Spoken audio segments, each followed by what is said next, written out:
Welcome to a conversation with Dr. Dan Cohen, author of the book Addicted to My Ego.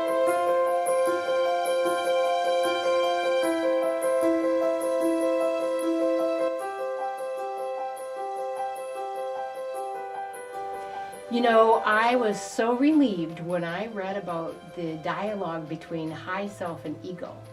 I have always heard dialogues in my life, and really to understand what that really meant was very comforting to me. Oh, I'm glad. I mean, people fall into two camps. There's some people that really have that ability to experience an inner dialogue where they're literally talking to themselves in their minds. And then there's people like me early on who didn't have that capability. But as I learned some of the things we talk about in the book, I developed that capability, so I understand exactly what you're saying. You know, I really appreciated the honesty in the book. It made me really feel very close to you as a person versus a neurologist with a big ego.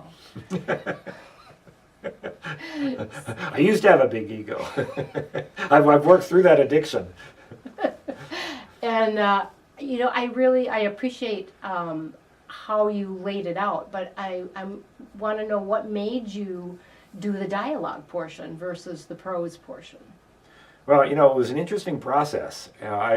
Once I realized that I could access my own inner dialogue, I realized that it was literally, on the one hand, it was the brain talking. On the other hand, it was my higher self or heart speaking. And I found that to be a really useful way of understanding myself.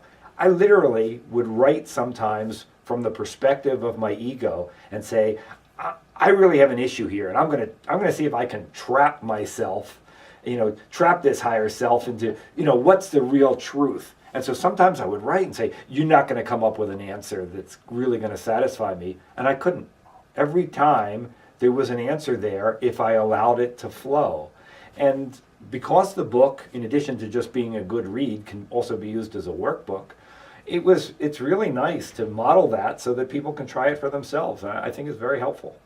And I felt that truth, and it really helped me to do it in that stair-step fashion.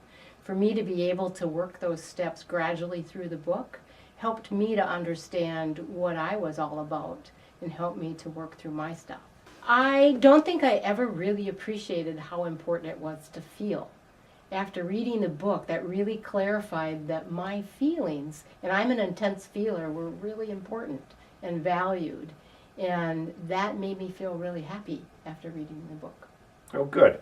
I think in our society, particularly in the past number of decades, feeling, particularly for men, has been de-emphasized considerably. And it really is a problem because feeling is the language of our higher self.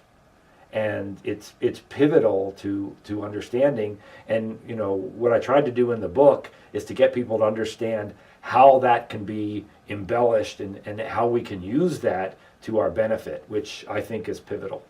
So you have a way to help me feel more. And you talked about a technology that you developed to really enhance that. Can you talk to me more about that? Sure.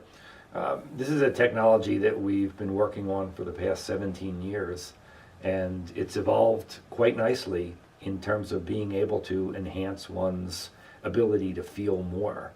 And it's synchronized sound, vibration, and magnetic fields, not only stimulating the physical body, but also the energetic self, which I consider to be our authentic or spiritual self.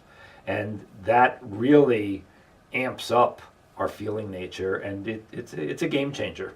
So if I use the tools that you provide in the book, and then I use this technology, is this going to be more powerful for me to move through these things?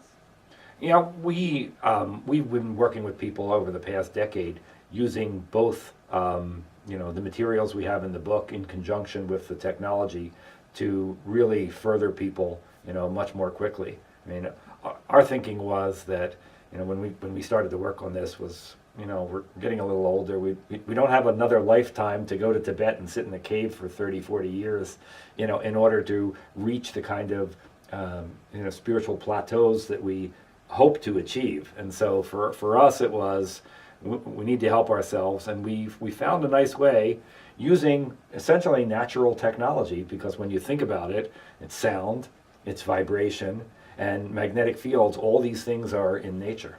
So this makes me really happy because it's almost like reverse engineered meditation. It gets you there, and then you get to figure out how to be there. Yeah, and we don't use the M word, because we literally tell people, when they use the technology, hey, look, we want you to fall asleep. And everybody knows how to do that.